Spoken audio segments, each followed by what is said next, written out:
we're very excited. We've worked with them. They've been working together for a long time. They're old friends, and we're really excited to have them here tonight. They're going to open with a performance of their award-winning show, Tiger Tales, and then they'll be followed by a talk explaining the restoration project with the puppets that they've done, their antique puppets, and they'll talk about the history of the figure as well. For those who haven't been to China Institute before, our mission is to advance a deeper understanding of China through programs in education, culture, art, and business. I want to thank all of our members who are here with us tonight. If you're not a member, we encourage you to join. You'll get many benefits, including free tickets and entry to events just like this tonight.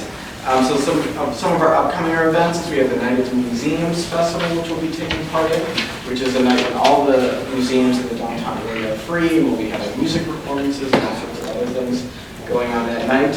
We have a film series in June on China's youth in the 90s. And we will be co-presenting the New York Asian Film Festival at Lincoln Center in late June and July, hosting a talk here with that as well. I'd like to introduce Chinese Theater Works now briefly. Chinese Theater Works was created in 2001 out of the merger of two nonprofit institutions with long histories of bringing traditional, innovative, contemporary Chinese performing arts to local, New York City, national, and international audiences. They have won the highest honor in U.S. puppetry, a citation of excellence from the UNIMA USA for their show Toy Theater Pavilion. Toy Theater Peony Pavilion. The company has also been featured at many festivals and conferences around the world. Kwang Yin Fang and Stephen Kaplan are here with us tonight. They're the co-artistic directors. We're also very honored to have Jill Humphrey, one of the founders here as well, who will be speaking about her work with the restoration of the puppets. A little bit about the Tiger Tales, which you'll be seeing tonight. It has won citations for Best Performance, Best Short Play, and Best Voiceover Narration at the 2005 International Shadow Play Festival in Tangshan, China. They also, at the 2009 Shanghai International Puppet Festival, was honored with awards for Best Directing, Best Puppet Design, and Arts Innovation. So this is really one of the superb groups of shadow theater puppetry artwork, and we're so honored to have them with us tonight. So pass it on to them. Thank you. Thank you. We are very happy to come back again and again and again. Today we're going to do one of our popular shows, Tiger Tales. The tiger that's in front of me is very, very old tiger. She's almost 100 years old. So you are going to see his Fensheng, his copy, that's going to be part of our show. And we will talk about more about these shadow figures later. But in order to do this show, we need everybody's help. We cannot do the show without audience. First, we need everybody to cry. Yes, to cry. Not only to cry, you have to cry like a cat. Okay, let's all cry 3 times together. All right? Set. Meow, meow, meow. Pretty good. Now, give you another character to cry, a dog, a sad dog. Everybody cry together 3 times. Oh, oh, oh. Pretty good. The next one will be buffalo cry. Buffalo. Okay, let's cry together. Moo, moo, moo. And when you heard a character say, wait a second, there's another character that cries too. Oh yes, most important, a rabbit cry. Have you ever heard of a rabbit cry? No, rabbits very happy animal. They never cry.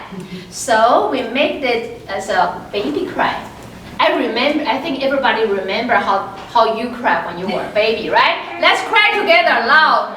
Wah! Wah! Wah! Very good. So when you heard the character say, what's the matter? and I want you to speak one word because you cry so well, so I give you a line. Okay, the line is, the tiger's in my kitchen and he won't get out. Can you do that with rhythm? Okay, let's go. The tiger's in my kitchen and he won't get out. Very good. Very good. And pretty good. And in our story, in Chinese folk tales, animal can become human being. So you might ask me, when we see the human being, how would we know that's an animal or human? It is very, very simple. You can tell. If somebody's head sit on an animal, that means it's a spirit. It's not a real human being. And one more thing. In China, everybody knows there's an animal who lives in the moon. Does anybody know? I don't want Chinese cannot say, okay? Does anybody American know what kind of animal who lives in the moon? Anybody know? A rabbit. She knows. You are cheating. She works for the company a long time ago. Okay. And her name's Jade Rabbit. So, are you ready for the show? Yes. Okay. After the show, we're going to ask you questions. Where our story came from? All the story came from Chinese idioms. If you're Chinese, I will ask you if you know. If you know, we will give you a special prize. Ooh. Yeah, special treat. So now I would like to introduce our puppeteer. And we have Harrison Green, who is not Chinese. Even though we're Chinese, we're not Chinese. We have Nada from Iran, who's not Chinese. And we have somebody look like Chinese, but she's Korean. Can you tell everybody your name? Chongyin. Okay, Korean name.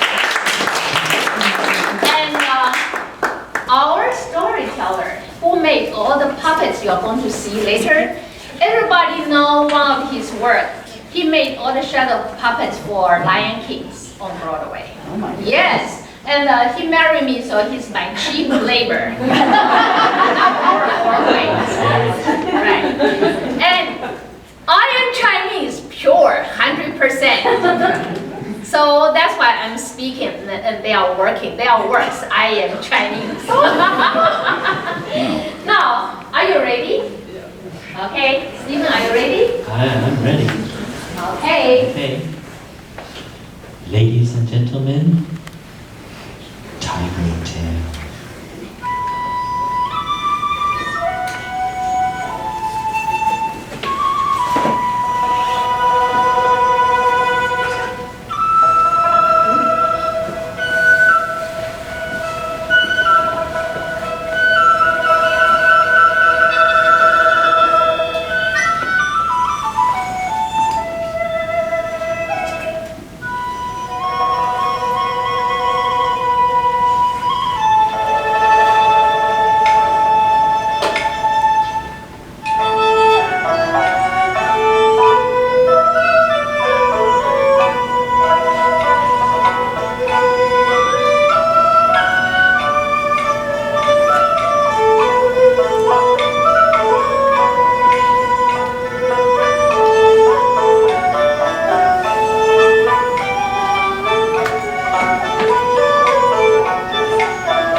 Bunny, where are you? Here I am, Grandma. Oh, where are you going, child?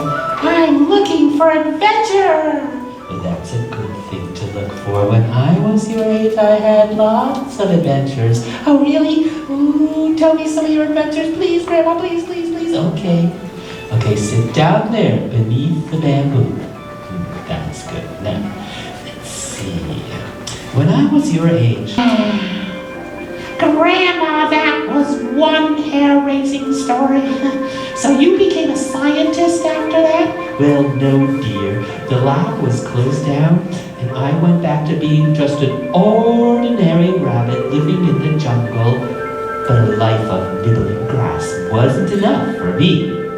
I became the tiger's prime minister. The tiger's prime minister? Well, how'd you get a job like that? Ah, that's an interesting story. So you see, after that tiger escaped from the laboratory, he naturally became king of the jungle. But he found that life at the top of the food chain wasn't as easy as it seemed. Uneasy lies the head that wears the crown. I think Lady Gaga said that. Understand? So the tiger took another deep breath. And he roared and he breathed all over the monkey. Now tell me, monkey, how does my breath smell? Oh, that monkey was clever. He sniffed the tiger, smiled and said, "Oh, Your Majesty, it smells so sweet, like roses."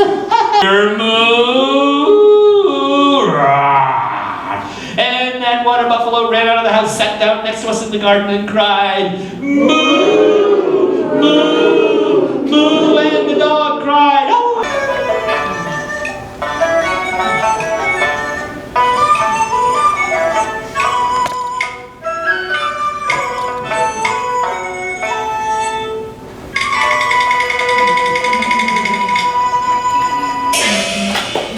Decided she wanted to do here. And she started a company called Redgate Players here in New York. It was very successful during those years in the 20s and 30s. People were really interested in China. China had just starting to open up, and it was really something that people had never seen. So she was performing English versions of very traditional repertoire.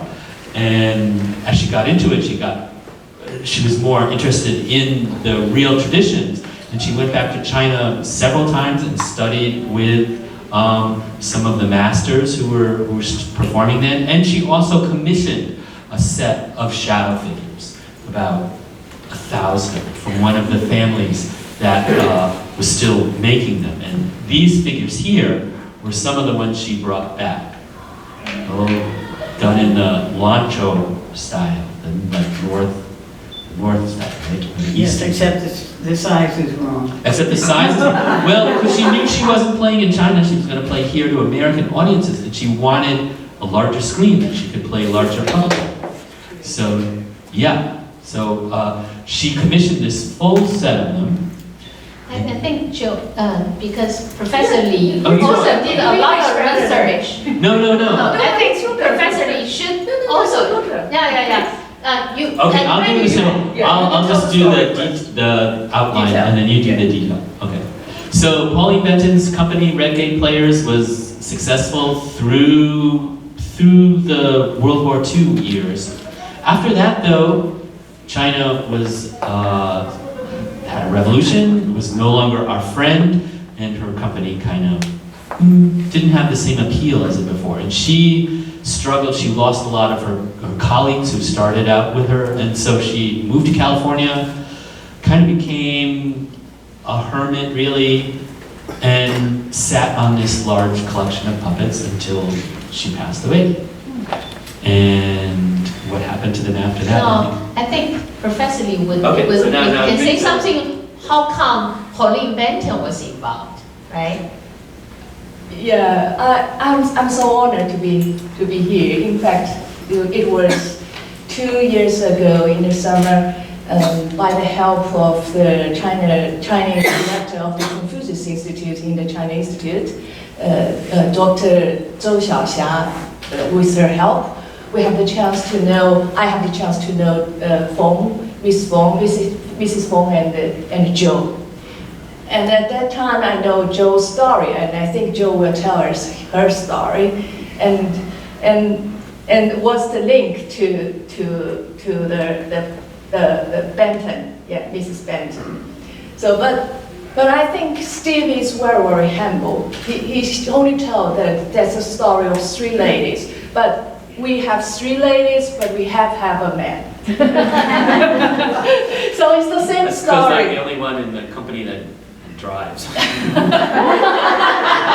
So that's a key person who always decides the direction.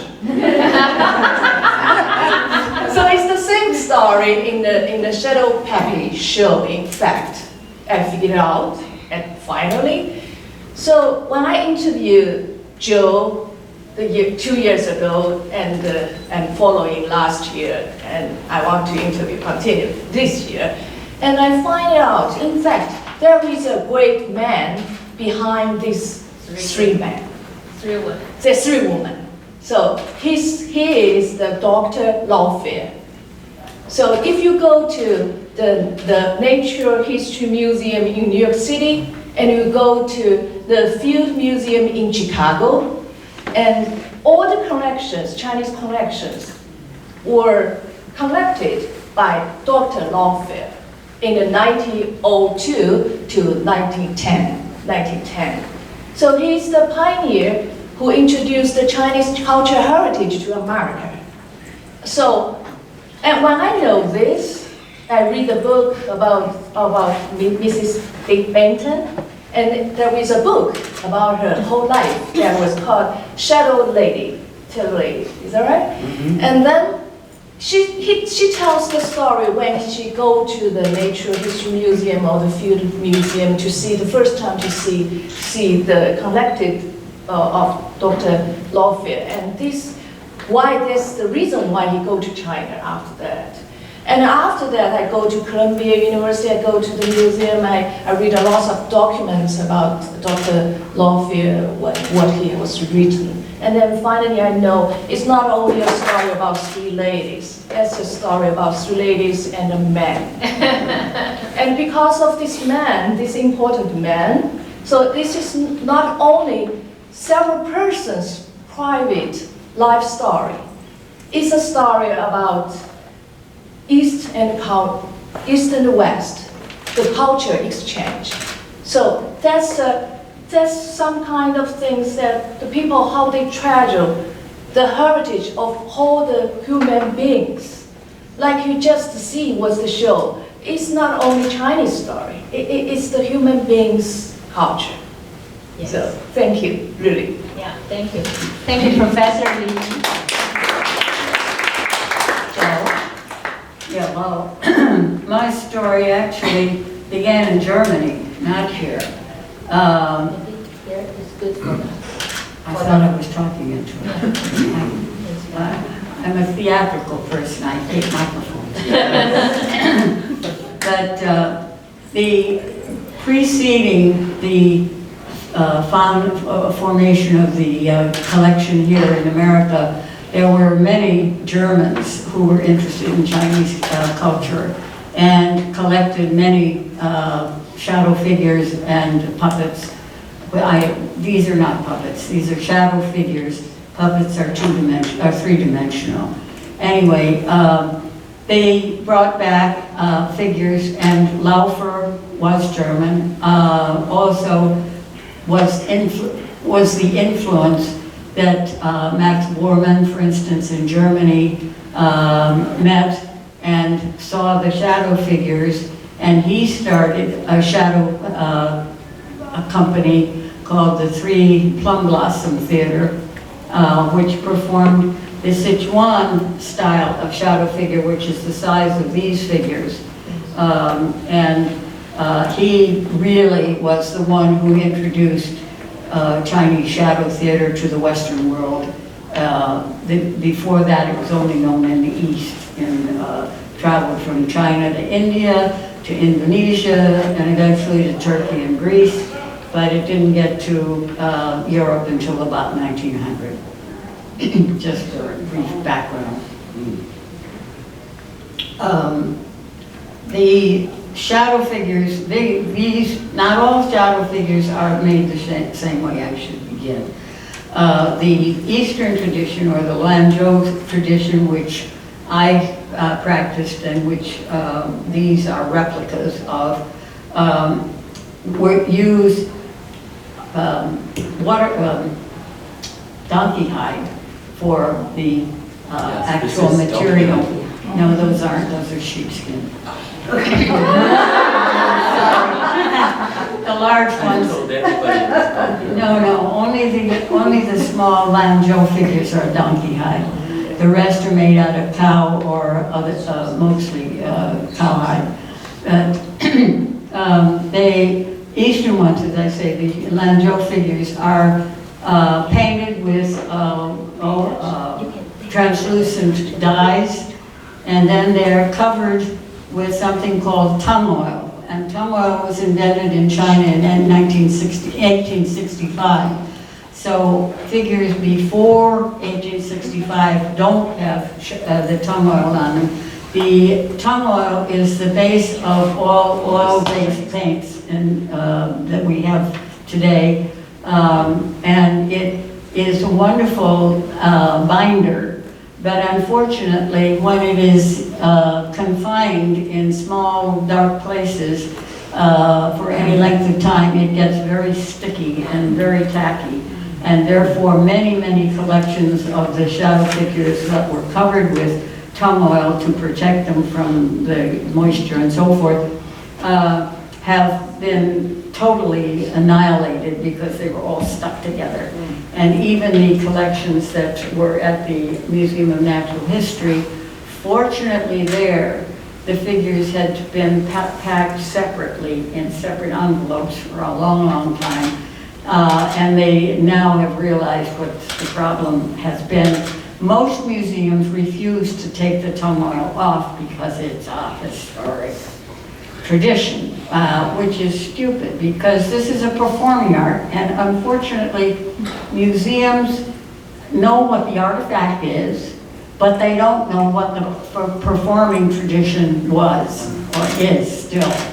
And therefore they figured that if the tung oil was taken off, it would ruin the value of the figure. Well, with the tung oil left on, it has ruined the figure so that it can't be performed anymore.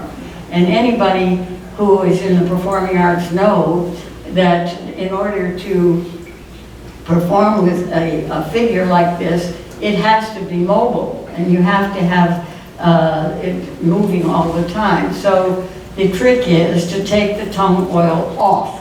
And if you want to start again with a new tung oil for a short period of time, fine. But any performer worth his salt in China would never have performed with figures that are already covered with soot and dirt and so forth, the way that these collections in the West are. They would have cleaned their figures, and if they wanted to protect them again with tung oil, fair enough. But they never would have left them in the condition that we see them all over. Yeah, this one is the one with the old one, haven't cleaned yet. Yes. So what I did with figures that I personally had collected in China is I immediately removed the tung oil.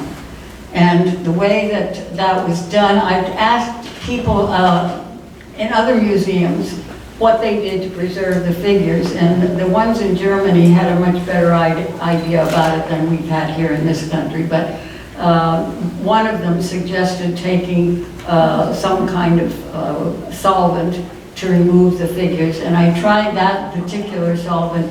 It didn't work very well. It removed a little, but not enough. And so I said, well, it's based for paint. What do you use to remove paint from stuff? You use turpentine. So turpentine was my choice, and it worked beautifully.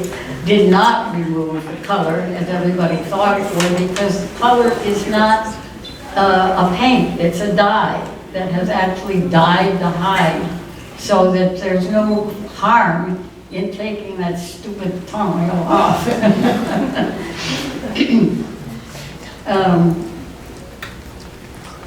Anyway, so that's the secret. You take the tung oil off. So, do you want to talk about how this collection from Pauline Benton, this lady who had retired to California in the 1960s, ended up coming to Gold Mountain Institute in Jackson Heights, Queens in the 1990s? Yes, I had met Pauline Benton's last partner in California, and she became a friend, and I'd see her when I went to California, and first I came here. When Pauline died in 1974, she left her collection with her last partner, and her partner for a while continued performing primarily in California, but eventually she became ill and couldn't maintain the troupe anymore. So she knew that I was then performing with figures that I had made, and so she offered Pauline's collection to me, and I happily took them. And then I started removing the tongue oil from that collection because A lot of work. it was a lot of work, yeah. The collection itself, it consisted over 500 puppets? Figures, not Figures, puppets. excuse me. Figures, but not only the figures though, there was also all the stage equipment, there was her shadow screen, there was also all her archives and photos, her unpublished notebooks. There was a lot of material, a lot of historical material. Yeah, which now is now part of their collection. Chinese theaters has it now.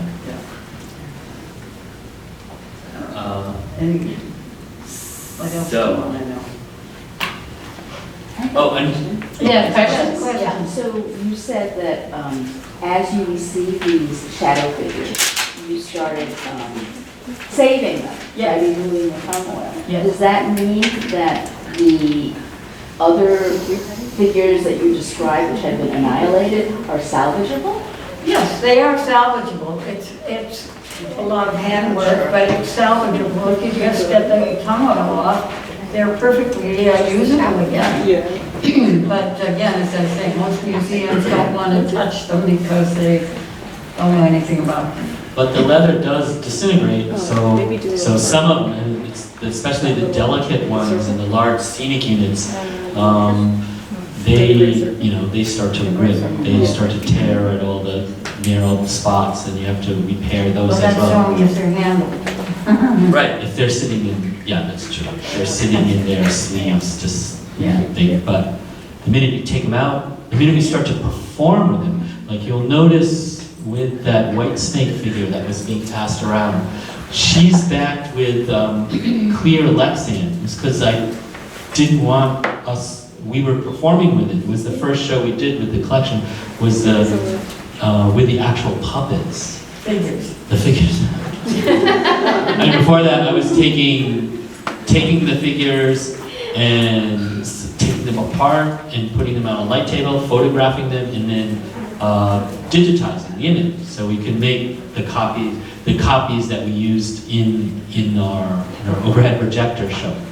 So, but we decided we wanted to do a combination of shadow theater and Chinese opera, and using the white snake legend, because we had some of our friends who were great white snake figures. Yeah, so what we did was we put some good excerpts from puppetry, like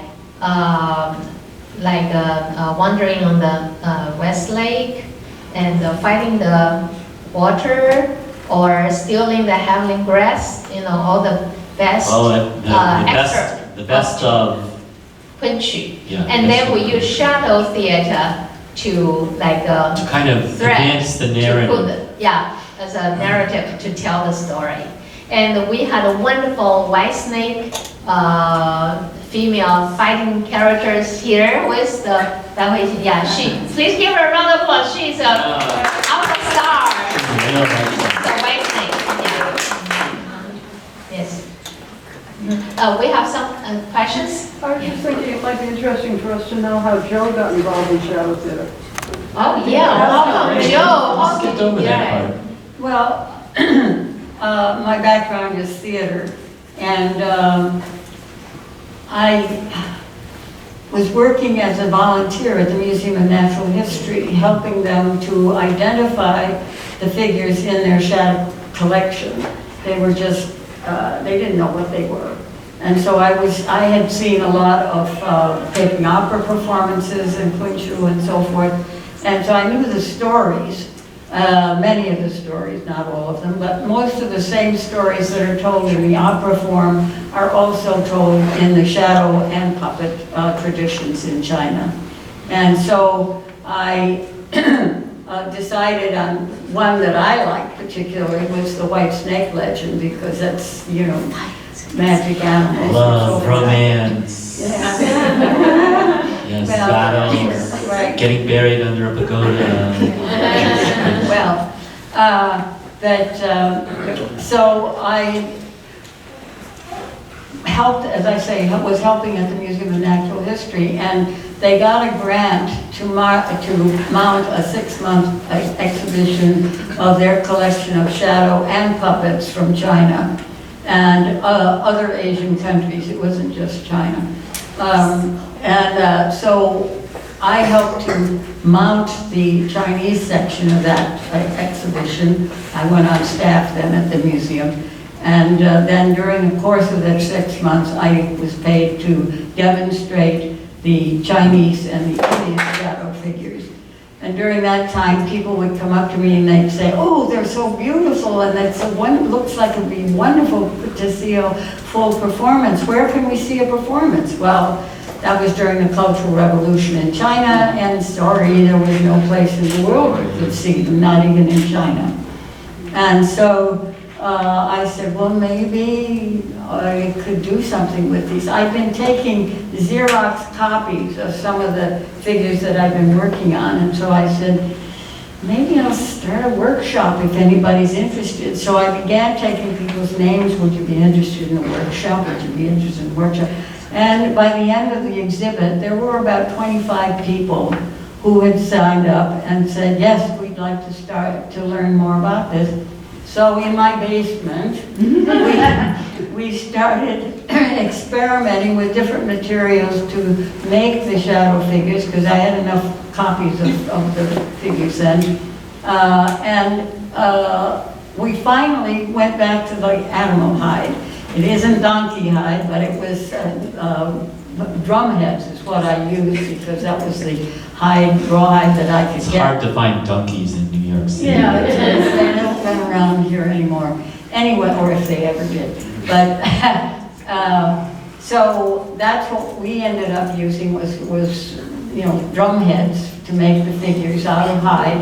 And the hide actually is the best material, whatever hide you use, because it's flexible and it's easy to move and will move the way you want it to. Whereas other materials, we tried various forms of plastic or lucite or whatever, and it's just not, or paper, and it's just, the figures don't turn with the other materials. The hide actually moves like your skin moves, and therefore that's the best material. The Chinese knew that it was, and it is. And as a matter of fact, it's used throughout Asia, in India or Indonesia or Turkey or Greece, all use animal hide for their shadow figures. And especially the way it's treated, the way the Chinese do it, so with the very thinnest and most translucent. It's beautiful, it looks beautiful on the screen. Yeah. Well, all the hides are translucent until you start to paint them. Right, but some are more translucent than others. Yeah, no, I mean, the Indonesian figures would be translucent if they didn't use opaque paints. Yeah. How do they keep it so translucent with the color? The tongao has no color. Yeah, it's like turpentine, it has no color.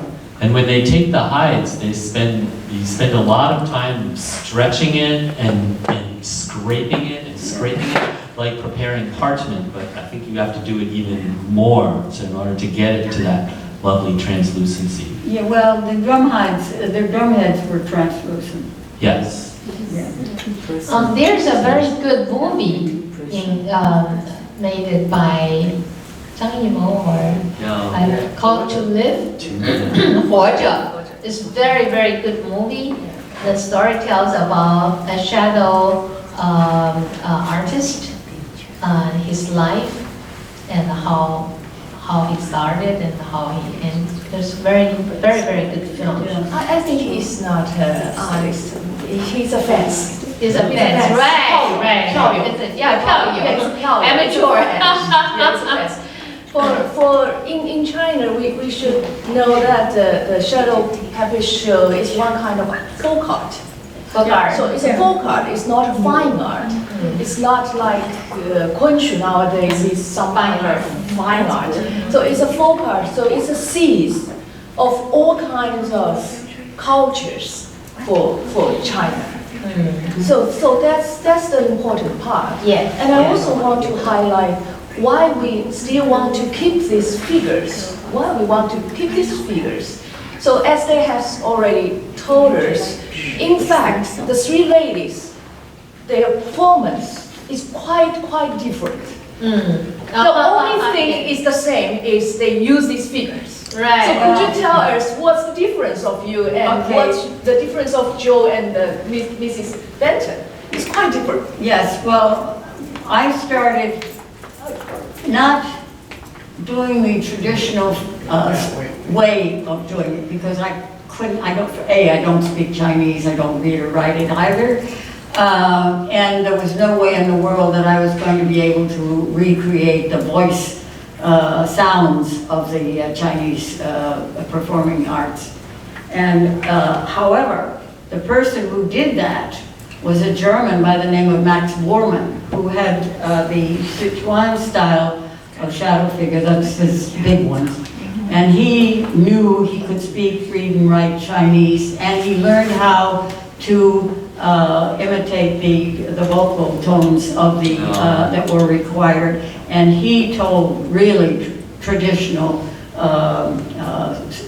Chinese shadow performances. He was wonderful. I had the opportunity to meet him once.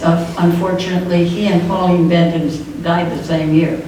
But the stories and the shows you did with Gold Mountain, I did the traditional stories, yes, but I didn't use the traditional voice tone. So any of the scripts? So you use English, in fact? Yes, well, we eventually could perform in Mandarin or Cantonese as well as English. By whose voice?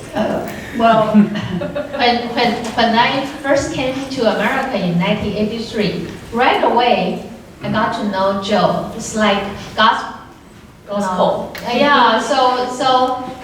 So actually, Joe was writing another new scripts. It's about Bao Gong story, and she needs a translator. So I translate the play, and I gather actors to record the story. So because Joe used the recording to tell the story with Chinese music behind it, and then that's how. yeah, it was not the traditional Chinese music nor the voices of the traditional Chinese performers.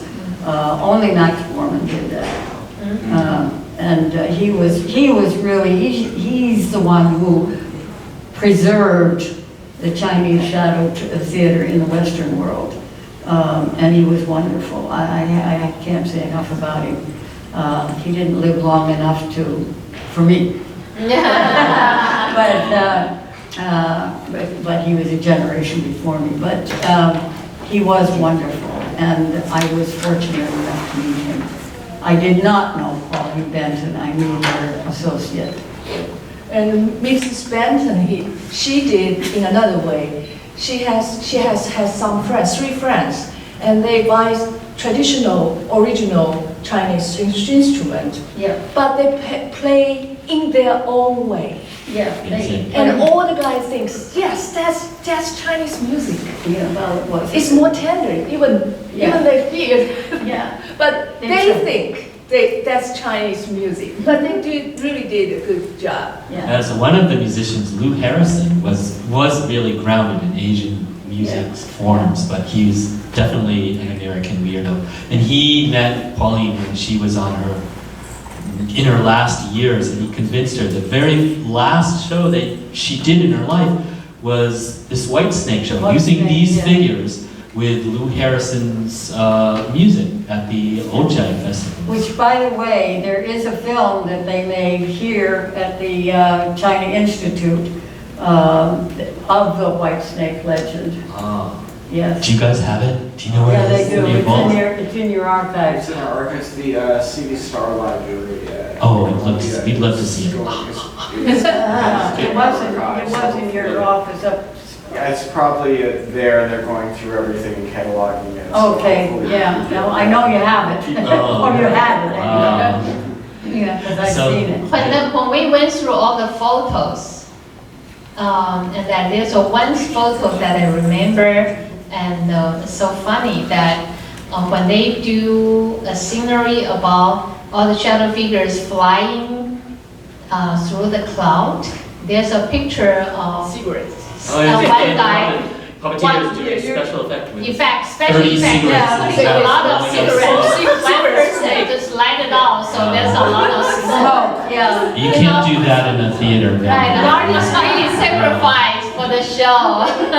But what I mean is, it's very easy for us, not so difficult, or I can say, to see the shadow puppets in the museum. A lot of museums have them. Yes. But it's so seldom you can see them show.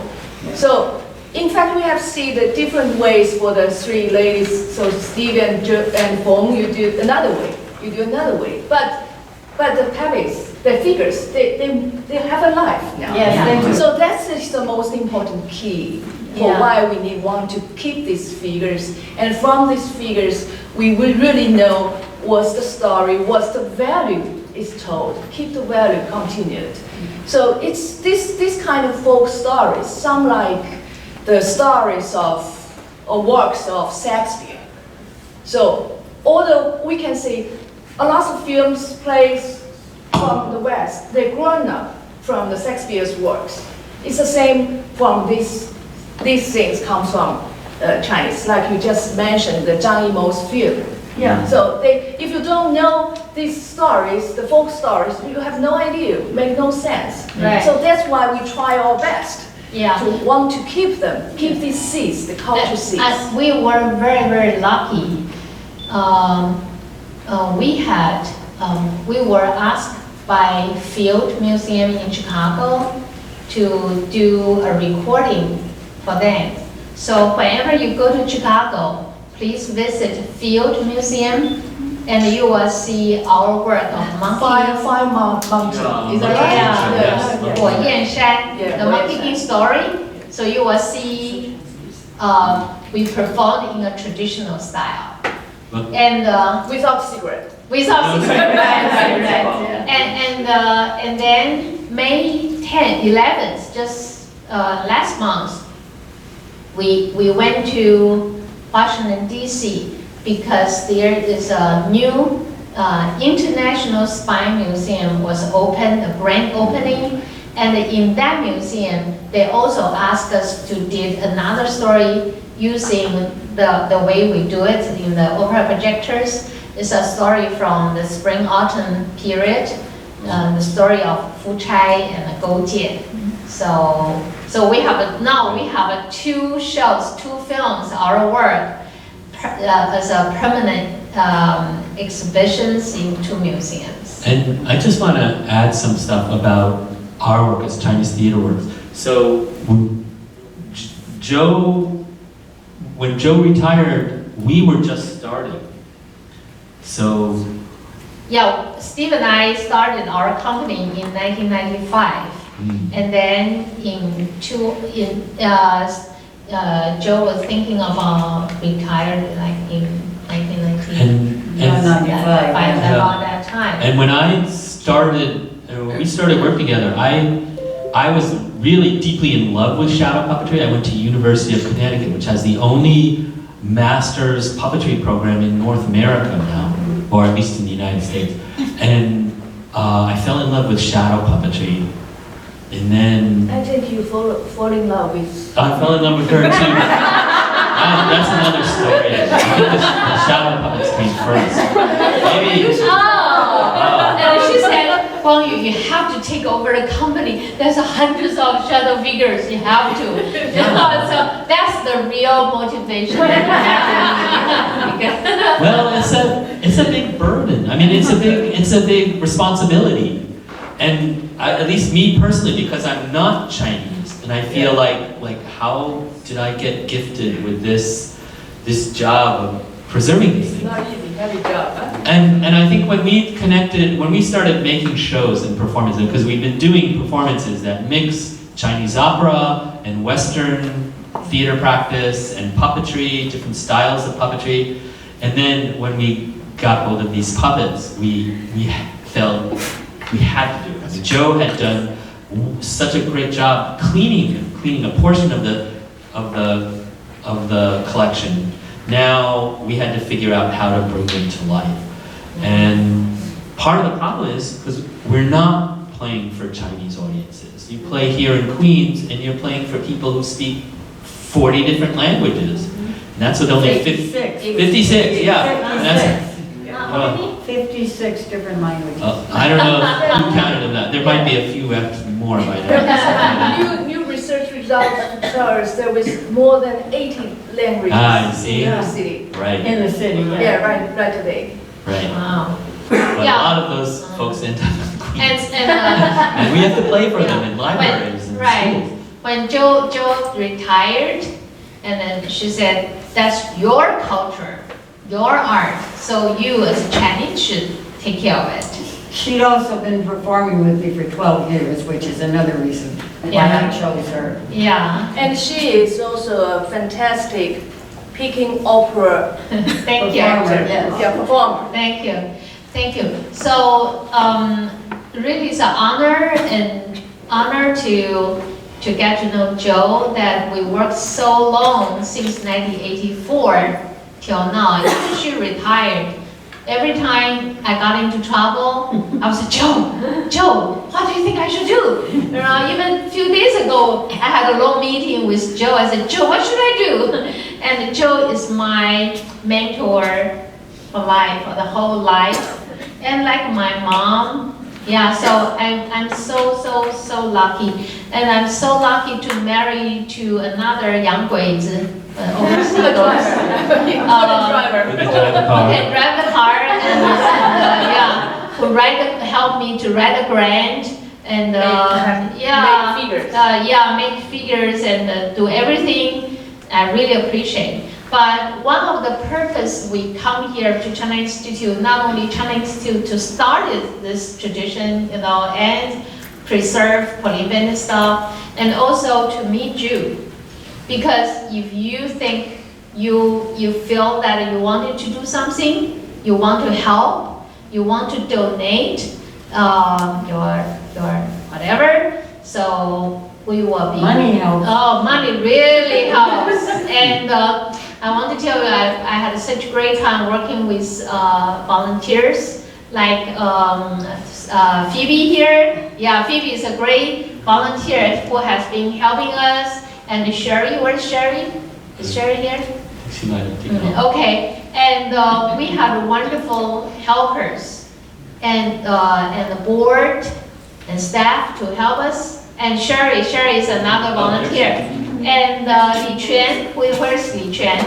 Is Li Quan here? Okay, Li Quan just came from China a few days ago, and then he jumped into the company stuff to learn how to use all kind of software and stuff. Today he's really kind of dizzy. So we need help.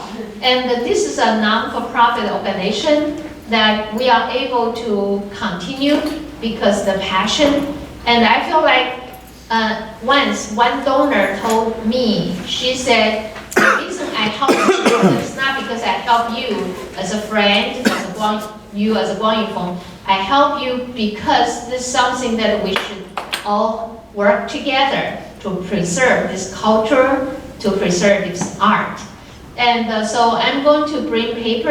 If you want to put on our mailing list to be our audience, I would be appreciate. If you want to be our volunteer, if you are interested to work with us as staff in the future, it'll be great. If you want to be a puppeteer, we will train you for free. And once you learn this, shadow master. Once you learn it, you are going to be paid, right? so really, it's wonderful. I think the shadow figures don't have a real life was manipulated by us, but all these shadow figures gave Steve and me a wonderful life. Yeah, and one of the things now we are kind of drawing close to our retirement. Our final show. But we need somebody to pass this on to too. One of our big projects now is to finish the restoration project as much as we can of the figures that many of them are still sitting in their wrappings and not been really touched since we got the budget. Can I say one story? When 2 years ago we were in National Puppetry Festival and we met a very, very sweet, cute, very talented Chinese girl. She came to participate in the festival and we just chatting about all these shadow figures and they need to be cleaned. 2 years later, her mom told us she started a fundraising event in WeChat and gathered us 3,000 American dollars altogether and gave to us. I think you mentioned Liu Yuer. Liu Yuer, yeah. He's a high school student. Yes, high school students in Nanjing, China. Right, and in 3,000 you have to times 7, that's how much she gathered. It all come from her classmates. Right, her classmates, her friends. Right, and then last year we went to her hometown and we were doing this show in a Chinese courtyard in a traditional setting. In a very traditional setting. It was really fun for a bunch of screaming kids around the buggy night. So all the mosquitoes came in and joined them. So a lot of She came here to give the Peppy show the last spring festival. Remember her? Yeah. So I don't think that's our responsibility. So if you are art supporter, that's maybe you want to help, please come to us. Any other question? Yeah. Any other question? Yes. What percentage of the 500 Pauline Benton puppets have been cleaned? Or About half, I guess. Yeah. About half. Joe did a wonderful job. It's not easy. So You much have to work. use the Q-tip to clean it little by little and then try to separate it apart. Like how, like for an average size figure, like the white thing, how long would that take to? All day. Just one For the whole figure? all day. Huh. Because when we tried it out on one of the little piece ones, it was like, we had a intern who was like scrubbing it for hours and hours and hours, and Yeah. just got this little tiny piece of it. But maybe we were using the wrong solvent. I don't know. Well, Turpentine. turpentine is the only thing that really removes it well. Live and learn, folks. Another question? Yes, Miss Lady? Yeah. Do you have paperwork that you can distribute? You know, I'd really love to donate to your cause. What? Paperwork, information. for donation. How can she donate? Yeah. Oh, okay, you should donate. Yes. They take cash right now, actually. They can just. No, I'm surprised, so I'm not prepared. Oh, No, we can take Address? your name and address. If you have an email address, that would be helpful. Oh, We can yes, get I back to think you. in our website, we already have a Yes, PayPal. we do, and I think we have a button on our website set up for this thing. Wow, thank you. And we Not do, much, but you know, I don't yes, know. even, everything being As much appreciated. as the Chinese high school students. Yeah, yeah, and every year we do fundraising. And once we did fundraising just here, year before. Yeah, we had one of our. And we Mysterious wanted, spot. we talk about with Michael, we're going to do exhibitions here. for the Pauline Bennett collections. Yes. And we had exhibitions in Lincoln Center performing our library once. We joined over there. We did some part of it in Bruce Museum in Connecticut, And also Flushing Town Hall. in Flushing Town Hall. And Joe, you brought shadow figures to Greece Oh, yes, twice. twice, and in Hong Kong. Not only Greece. Yeah, right. Yeah, And we performed. Joe bring us to perform in Europe. Germany. Yeah. I was with Oh, yeah, we Joe, had many tours in. Very tourist. like in Germany, Holland, and Netherlands, and Greece, and you went to France. France, I did not go. Yeah, Yeah. and So- Spain. Yeah, but at Flushing Town Hall, it was like 3 or 4 years ago, we did exhibition that, we curated an exhibition that sort of told this whole story. So it had a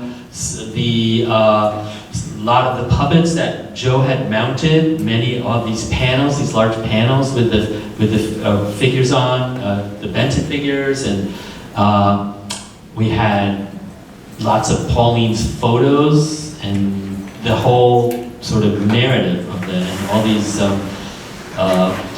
artifacts from the Red Gate plate and from Gold Mountain, and some of the other people who were influenced by her as well. We had Pauline Benton's stage set up in the corner with some of our replicas of the original puppets in it. It was very fun to do, and to think of this narrative, this story as a historical narrative. And we also did a show about it. We wrote a show called 3 Women, Many Plays that also tells this. And we're talking about it to some of our contacts in China who got very, very excited about it, because there's not that many instances of this kind of reverse transmission of culture from China to the United States. You know, so they were very excited about hearing about this story. So So that one you took to China, because I went with you. yes, we did it once at Tangshan The International last Sound time, Festival. yeah, you have already Yeah. 83 years old. The Yeah. last time you go to Tangshan and Yeah. you win a prize. Is that right? The Yeah. number 1 prize. Yeah. 3. Is that right? Yeah. We won some prizes, 3. but I thought they're Best obligated to give everybody in the festival a prize. I know. Yeah. So we have a mailing list. If you want to join and be part of our mailing list, we have this one, and we have brochures. If you know any libraries, schools, and cultural center, museum, if you want to know whoever schools want to hire us, I can give you this. And over here, we do bring some cards that Stephen designed and made using all our old shadow figures. So we have a different one. So you can choose $3 for one, 2 for $5. Very good price, because when we print, I think it's pretty costly, right? So maybe I should raise this price. So this is all our volunteers coming to help. So if you want to buy one for $3,